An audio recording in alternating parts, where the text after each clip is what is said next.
feedback I've gotten over the years from attendees is that while the material is powerful and it impacts their businesses, they just don't get enough. So they say to me, if only we could spend more time with you and the other presenters and really pick your brain, absorb the knowledge that you have to share, and get hands-on training. So to satisfy this need, I created Success GPS programs. If you're here, it's because you want to succeed. Being the fact that it's a hands-on workshop, we are getting a ton of value in terms of gaining more clarity for our business and approaching ways to wow the clients and customers that we do have. Some of the Success GPS events are short, single-day experiences, a couple of hours, but our premier event is an extended, hands-on, experiential retreat. Business owners can come, spend 3 full days locked down and learning everything they need to know to be successful in business and in life. Everybody up, I'll come out and get you. You over there too, up, up, up. See, if you already sit down, then you've already flunked, which means you've already given up. Industry leaders that are here today that are so authentic and passionate about being of service to others. It sort of opens my heart and my mind to being really possible and staying on the right track. I've spent 25 years listening to thousands of speakers, looking for the best of the best. Of all these, I handpicked this lineup of amazing speakers because I knew that they would bring it and that they would put it all on the line with their heart and soul to create an amazing experience for our attendees. In addition, all of the presenters are passionate about helping small businesses and entrepreneurs succeed and take the time on and off the stage for every attendee to get what they need to go to that next level. So I say show up, follow up, and lift up. Give back and don't ever, I don't care where you are in life, if you think you haven't arrived somewhere to where you can't give something back, you're wrong. It's the exact opposite. The minute you start stepping, bring someone with you. Don't even hesitate, get here, do it. Be here, be the first one signed up, sit in the front row, get all the information, and it will be mind-blowing. It'll just be, it's a game changer to be here. It's just a game changer. So don't miss the experience live and in person. Go to register at successgpsseminars.com for our upcoming event. And in the meantime, get ready to be inspired. So if you want to know how to get people like me into your life, you work with Doug. Text me leads. If you want to know how to connect with those people on a regular basis, you work with this guy, Alec. He created Constant Contact. You want to know how to understand the people you get in your life? You talk to Kevin. You want to feel their heart? You talk to Susan. So right now, everybody stand up. Pull out your mirror, because we need 2 things. We need a flashlight and a mirror. Because all this was talking about the external. And right now, we're going to buckle up our seatbelts. We're going to turn our flashlights on because we're going inside. You start with the leader from the inside. So I'm going to take you on a little bit of a journey from the farm to mission control, the transformation of a leader. Because I grew up on a farm, and if I stand on that side of the stage, it squeaks. And every journey begins with a beginning. So take your mirror and turn it around and look at yourself. This is all about you. I'm going to take you on the journey and think about yourself the entire time. What do I bring to the table? Who am I? Then ask yourself, who am I really? Okay, have a seat. 0.5. First semester at the college of my dreams to become a mechanical engineer. I got called into the dean's office and he said, well, we don't normally call people into the dean's office, but you're special. Not short bus special, but in a different way. So he showed me my report card and he gave me 2 choices. And he said you could quit and save a lot of money, or you could change your major. And I thought, there's always 3 choices. If you have 2, you don't have a choice, you have a quandary. 3, you have a choice. And so I took my farmer work ethic and I says, I'm going to pull my boots up and I'm going to see what I'm really made of. And so when I did that, I began my journey of a leader, an internal leader. And when you're a leader, this is by Theodore Roosevelt, it's not the critic who counts. The critic will sit there and he will tell you everything that's wrong. And when are you a critic in your life? When do you look at yourself and cut yourself down and make fun of yourself, or invite people into your life, or keep people into your life who do that? The credit belongs to the man in the arena. The credit belongs to yourself. You all showed up today to work on yourself. So pay attention to that. Look in the mirror and tell yourself, I love you because you're amazing, because you showed up for yourself today. Not for your boss, not for your dog, not for your kids. And screw your spouse right now, because this is all about you. Because when you show up better at home or wherever you are, it's noticed. Every one of us has an 18-hour day. And the reason I talk about an 18-hour day is because we're usually awake and we're doing something. Maybe it's laying in bed and saying, well, man, it's so comfy in here, I don't want to get out of bed. Or I really have to pee and the toilet's way in the other room. So an 18-hour day, how we spend that, are we going to spend it externally? Talking about your mom and your dad and how their relationship could have been better and they could have raised me better? Or either your neighbor down the street and how her dog barks all night long? That's external. You're never going to solve your mom and dad's marital problems. You're never going to get that dog to shut up. How can you focus on yourself? How can you get up before that alarm clock goes off and this keeps squeaking?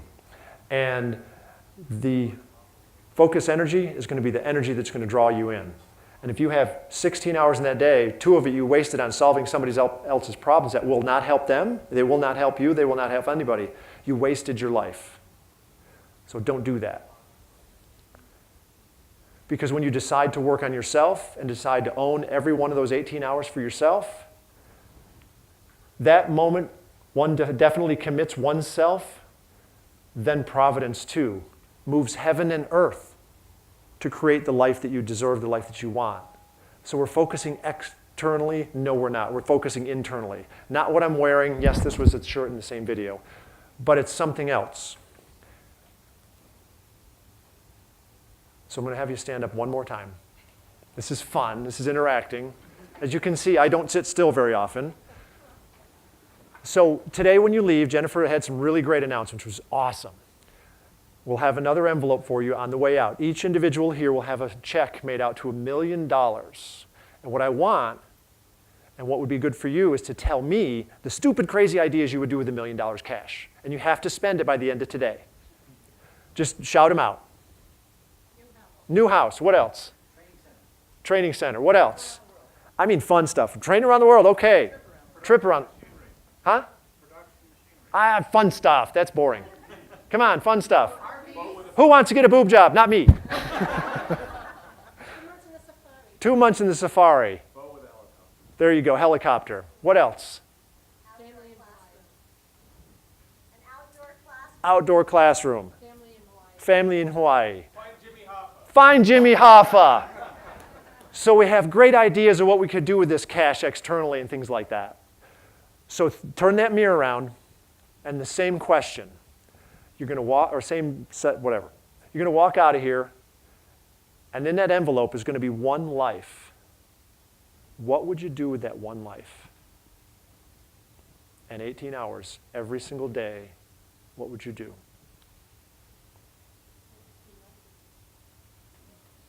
Whole different energy. Nothing's changed but where you're focusing that energy, external or internal.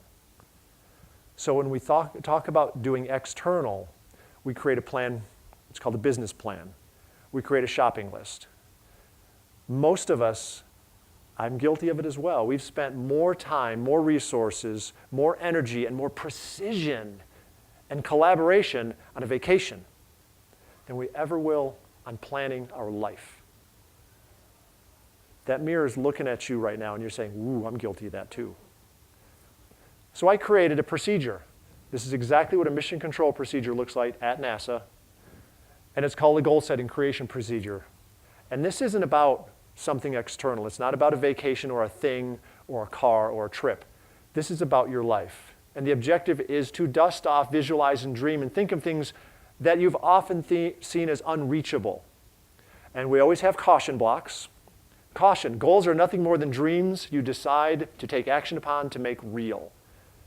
And I asked a child one time, he was 14 years old, and I asked him, can you predict the future? And he said, no. I says, really, you can't? He says, no. I says, what are you going to do tonight?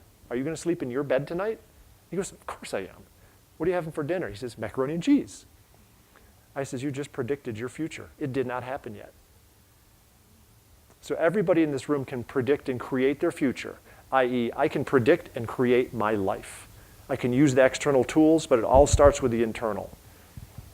And when I was at Texas A&M and I had a 0.5 grade point average, and I'm standing in the middle of the quad by the Zachary building, the engineering building, staring at this piece of paper in disbelief because I gave sweat and blood and tears to get there, and my own money. I put myself through college. I had a come to Jesus conversation, that we say in Texas. And I said, there is nothing that's going to stop me from leaving this school and achieving my dreams. And that was a shift, and it wasn't an external shift. There was nobody that was going to help me. That was a decision that I made in my life to create my future. I had no idea what NASA was, but I went to Texas A&M and I said, I'm going to do the Manny thing. I'm going to persevere no matter what. So this procedure, at the end I'll give you the code. I'll give you this entire 5-page procedure and my entire slide deck because I want to add value to your life because that's my purpose. And so on the next one, there's a, and you say, oh, sorry, sit. I'm sorry. I know you're all mesmerized. So life, dreams, and actions written down will cause you to harshly question and doubt yourself. And also, your friends and family and coworkers will vehemently attempt to talk you out of taking actions that you need to make them real. Don't listen to them. Do it anyways. And this procedure, I've shortened it. There's a lot of pages to it. Runs you through things. And you can create as many goals as you want. And I have a repetitive process to go through. So systemization is what NASA does well. Humor, not so well, but I got that. So leaders go first. And the reason I say leaders go first, Manny saw that man over there, that gunny sergeant, and he went over there without any recourse of thought for his own life. They eat last.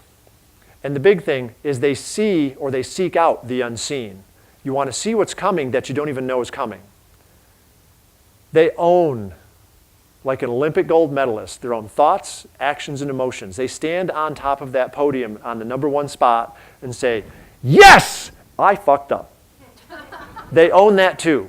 They don't say that, you know, Kevin, sorry, dude, I'm going to throw you under the bus on this one. No, they never do that. They might even defend Kevin, even when Kevin did it, because it's better for the outcome of the team. They also excel at being followers and allow the best of the team to come to the top. Then they become that supportive person that pushes that team to the level that people say, holy crap, how could you do that? That's amazing. That's what leaders do. And they also set clear expectations. Remind you, this is all internal. You're talking to yourself. You set clear expectations for yourself. Be truthful to yourself where you are right now and grow from that perspective. I had the opportunity to do this, and I still do this for Tony Robbins. Has anybody know who Tony Robbins is? Okay. Has anyone seen the movie I Am Not Your Guru? In that movie, this was during 2014. This was the filming of it at Date with Destiny, and this is the microphone running team where we would have all these people plus a few that couldn't be there. We would run through the audience, make sure the participant had the microphone. So it was not about us. It was about making sure Tony Robbins and that participant could have a conversation as soon as possible. So our team was there. And there was an instance where I've always been the leader of the mic runners, not anymore, but we had an opportunity to excel at seeing the unseen. And so in the movie, if those of you that have seen it, there was a woman. She was having a challenge with her boyfriend. And so Tony's had her pull out her cell phone. As soon as I heard those, go ahead and pull out your cell phone, I knew what was going to happen. And I knew my team did not know what was going to happen. But I was there not for my team and not for me, for Tony Robbins and that lady in that moment. So I got on the radio as the leader and barked into the radio, green microphone, get back here now. They came back to the podium where we were stationed. I grabbed the microphone, grabbed the hat, says, "You're in charge." Because I knew they could handle it. They knew what to do. I had no problem letting them be in charge. And I ran out, sprinted out into the audience, and there was already a microphone runner there because she was speaking on the microphone. And so the microphone runner was in between the 30 chairs in the middle of the row where she was standing. So I crawled my way in there really, really fastly. And I said, "We're going to get really comfy." And she was here, and I was here. I grabbed that microphone, and I went, so she could talk into her microphone and have it on speakerphone so we could hear the boyfriend. 35 minutes later, I stopped doing yoga, crawled out of the thing, went back, switched hats with the microphone runner, and they went on their way. So if you watch the movie, you'll see the microphone with a hand, and that's my hand. So I'm in the movie. But it wasn't about the team. It was about the end result, which was bigger than the team. It was making sure that the audience of 5,000 people understood the message that was happening between the intervention with the lady and her boyfriend and Tony Robbins. And as a result, this is the microphone team that had 0 instances of failure. And it's never happened in a Tony Robbins event before, and it hasn't happened since. So we had a perfect score because of the team and what every single person brought to the team as a leader inside. They showed up on time, they did what they needed to do, and I just guided them because they were all awesome. So when you show up in your lives, you're just awesome. You don't need someone to tell you you are, you just already are. So we'll dial it back a little bit on the intensity of the looking inside. And I'll tell you a story about how this showed up in my life. I worked in NASA Mission Control because friends of mine I went to school with, Barron and Jennifer, we worked on a solar-powered race car, and we drove it across the US. 2 years later, they had gone on to do other things as I did, and we moved into our own lives. I connected back with them, and they said, "Hey, we're doing this really cool stuff. It's called growing and building an international space station. Do you want to come do it?" And I went, "Uh-huh." And so I started working in the manned spaceflight operations in Mission Control Houston. This door is the one, these 3 doors are the ones that the Apollo astronauts went through, the Mercury and Gemini astronauts went through. So I didn't know that every single day in my office, when I plugged into Mission Control console and talked to the flight director on my headset, that I was making history. So that was me right after I was certified. I decided, instead of throwing a beer party, I don't drink too much, let me bleach my hair Billy Idol white. And when you have a room full of very egocentric, highly intelligent flight controllers talking and doing a handover where you're telling the next shift what happened during your shift, it's really noisy. And when you walk in wearing hair like that and everybody shuts up, that's pretty cool. So I got to go and be leads for many missions. And I think I still have that shirt someplace. I don't know where. Maybe it's in my garage. But the biggest thing that I got to do is I got to go make history. And one of my things that I'd like to talk about is when you put a legacy in place and you create monetary legacies like Laurel was talking about, or you create tangible legacies with your children like Jennifer does with her 2 beautiful children. A legacy is something that you create that perpetuates itself with you, without you being there. And so I learned how to be such an internal leader that I could see the unseen. I don't know how to do this thing, but the little module on the top that's really shiny, that's a Japanese module, Kibo. And it was launched before, that's this module here. It was launched before the big module from Earth that was mounted, so they had to stick it someplace. They didn't know how to do it. So have you walked into a shower that someone had just got out of, it was really hot and steamy, but you didn't know it, and you walked in, it's like, oh, geez. So inside of a module, they're closed up like a room. We have a flight rule, which is a law. If there's no smoke detection or active interaction with the atmosphere, then you can't go in there. We didn't have active interaction with the atmosphere planned when I took over the lead position. So what we had to do is I looked at that and I said, we can't do that. That's not safe. So I'm sitting at a table in Japan with a bunch of Japanese men that I was teaching how to be flight controllers for the manned space flight, and we were talking about this very topic. And I looked at, what was his name, Okaido-san, and I says, do you test that module in the Kennedy Space Center with a computer? He says, yes, we do. I says, and you have a cable connecting it, you just kind of do your thing? He says, yes. Why don't we just launch that in the space shuttle and we can tell what the atmosphere is inside the module? Oh, Joe-san, that's so awesome! And so we did. And so I created the procedures, my team and I created the procedures because I saw what was unseen. And I said, why not try that? To launch this module, and is this working? How's this thing work? I don't know.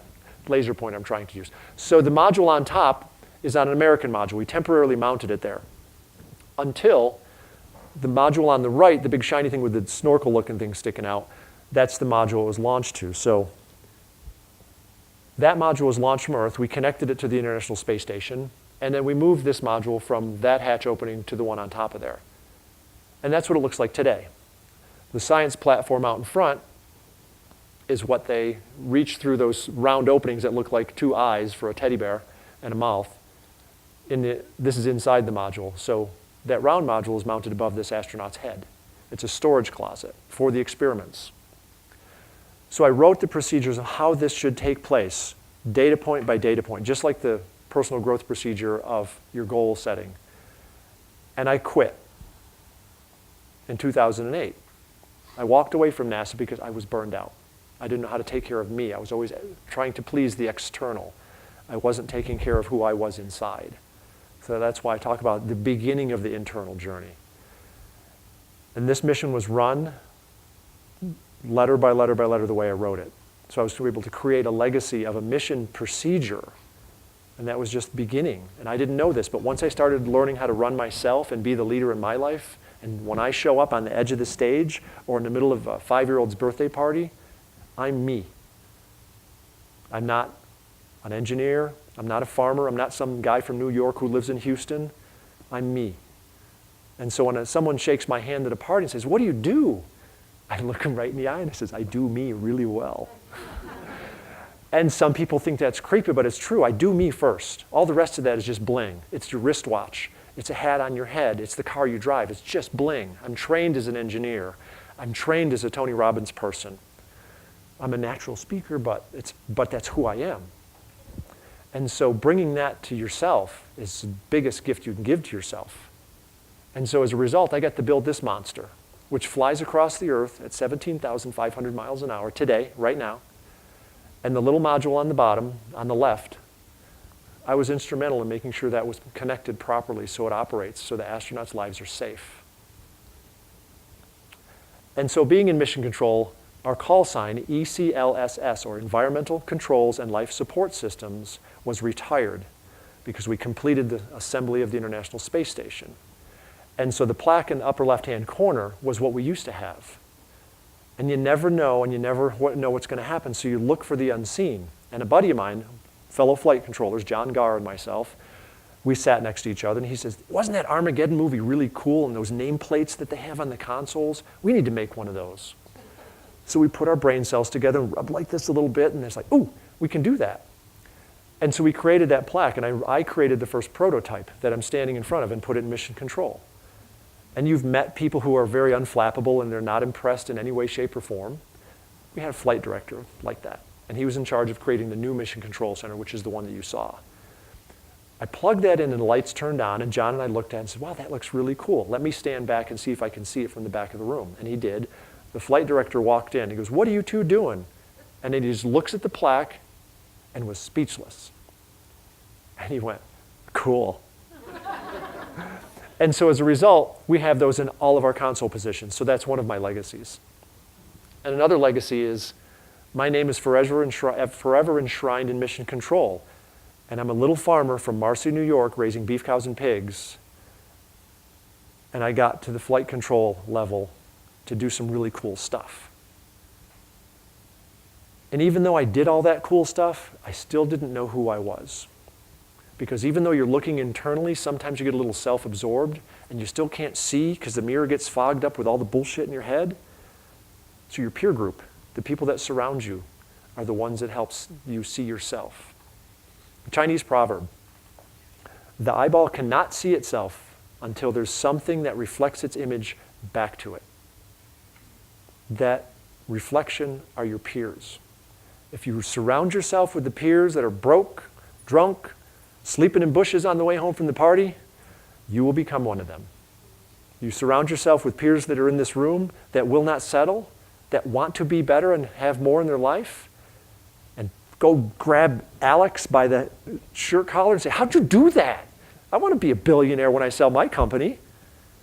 Find people like that and surround yourself, and you will become those people. And so I'm driving across San Antonio. And as I said, I worked with Tony Robbins, and I still volunteer for him. And a friend of mine, Steve Becker, calls me, and we're talking about space, and he's like one of those nerds. Dude, I love that you're a space guy. And I was like, it's just a cool job. And he says, what? I said, it's just a cool job. I'm just a regular Joe with a really cool job. Have you ever had a friend chew your ass out over the phone? This was that moment. So Steve comes over to me on the phone, and he says, let me remind you, I don't do what you do, and I see you in a different way than you see yourself. So you're one of those guys in mission control, but you're not just one of those guys. If a fire or a hole gets put inside the space station, then when that happens, you end up being somebody that, what'd you say, you wrote the emergency procedures? I said, yeah, it's called the Red Book. And what is that for? I said, well, that's to make sure the astronauts save their own lives. And you were part of the persons that wrote that, and you were the person that trained them, and you execute those when stuff like that happens? I said, yeah. So how many people can do your job? I said, at the time there was 12. So 12 people know how to do those procedures and know how to make sure the astronauts are doing the right thing. I said, yeah. So at NASA, I said, right. He says, so it's safe to say in the whole world, 12 people can do your job. Or 11 people, I'm 12. And he said, yeah. Okay, so you're just a regular Joe with a really cool job, and if you're sitting in mission control at 3 o'clock in the morning and an asteroid pokes a hole in the side of the space station, what happens? You're the one guy in the whole freaking world who can save their lives. One person out of how many billions of people that was entrusted and trained to do that job, and you do it very well. So don't you ever tell me you're a regular Joe with just a really cool job. Do you understand me? And I'm bawling. The steering wheel's all wet. I can't find enough napkins stuck in the crack of the seats to dry my eyes off. Because at the first time in my life, I understood this is who the frick I really am, because I finally saw myself inside. And each one of you has that gift to give to yourself. And you have peers you need to surround yourself that are going to be that blunt and that honest with you, that you will be vulnerable enough to see yourself and let them see you, so that you can become freaking awesome. So, everybody stand up. Please. Okay. Put your hands over your head. And reach as high as you can. As high as you can. Like you got to touch the lights and burn your fingertips. Okay. Everybody up there as high as they can? As high as they can? Okay. Go a little bit higher. Holy shit. Everybody in this room went up a good couple inches. When you think you can't, you always can. You can always go higher. You can always dig deeper. Personal transformation and making yourself the best you that you can be, so when you walk into the room to sit next to someone you don't know, you're not going to be thinking about your shit and saying, oh, I'm not adequate. You're going to reach over and say, I'm Joe. Who are you? Alec. Nice to meet you. And there's no, if I touch their hand, what if they didn't use Perel? Ooh. You're going to be the person you need to be. And that's so special, because every single person in this room has a gift, and it is your job to go find it. It's because you get to. You don't have to. You get to. I get to go travel around the world. I don't have to. I get to.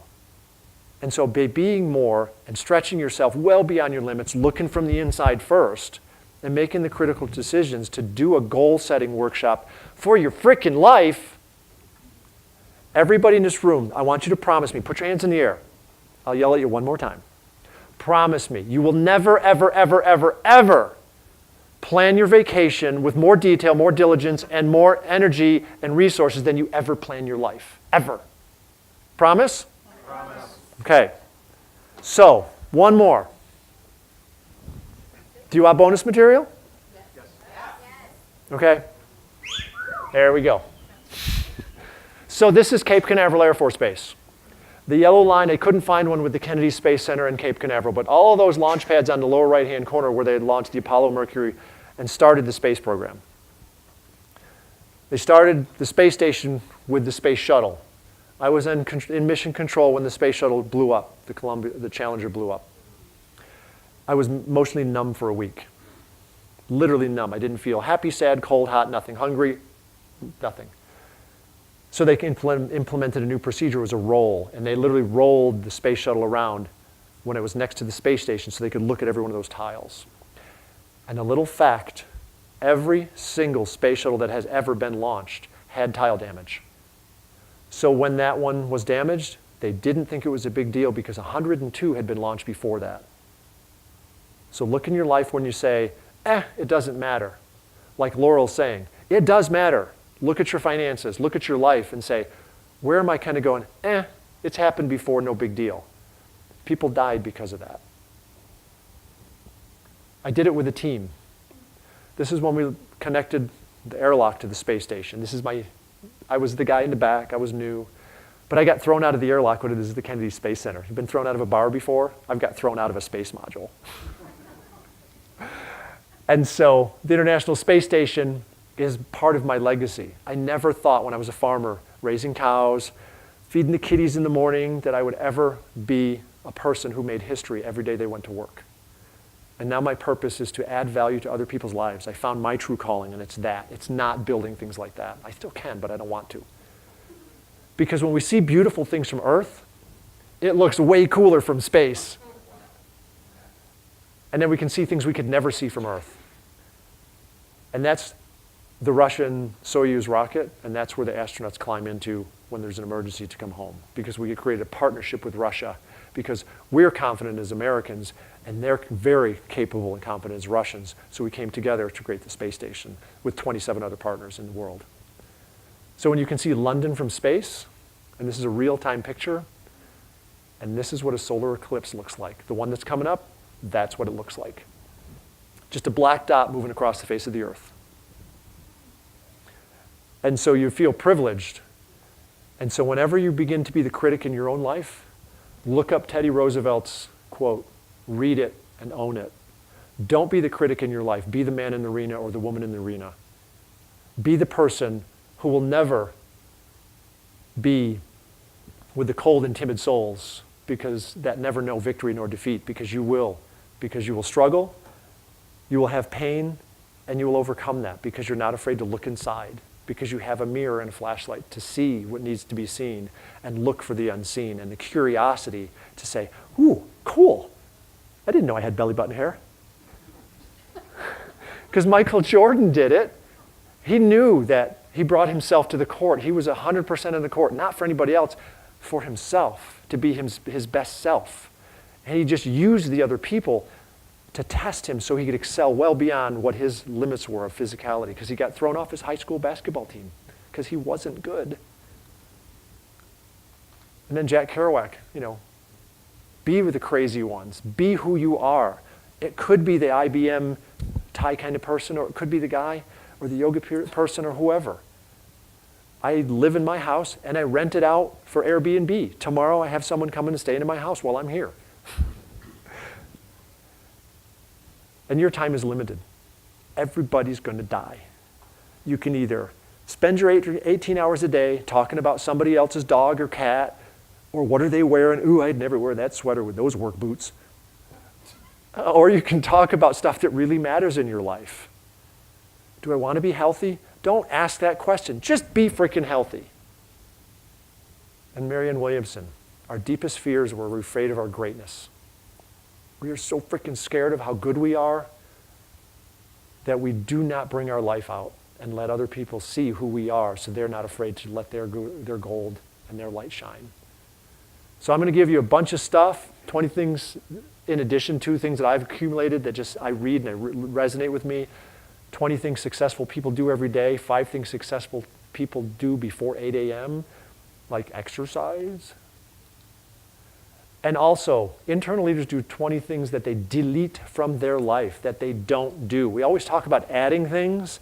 We never talk about getting rid of the bad people, the bad habits, getting rid of the broken bicycle and get a new one. So we want to ride a bicycle instead of, it's broken, I don't want to fix it.